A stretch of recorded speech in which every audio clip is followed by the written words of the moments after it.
একদিন এক টুনটুনি পাখি গাছে বসে গান গাইছিল।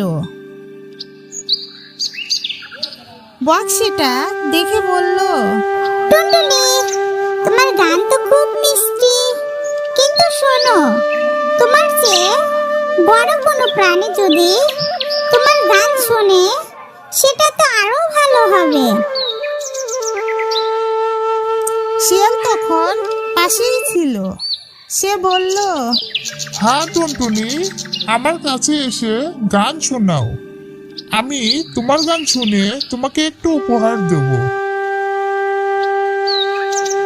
টুনটুনি বুদ্ধি করে ভাবলো, এরা দুজনে তো আমাকে ফাঁদে ফেলতে চাচ্ছে।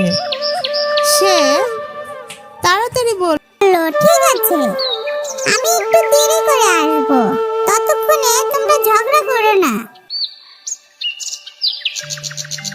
বক আর শিয়াল নিজেদের মধ্যে ঝগড়া করতে করতে ব্যস্ত হয়ে পড়ল, আর টুনটুনি উড়ে গিয়ে গাছে বসে হাসতে লাগলো।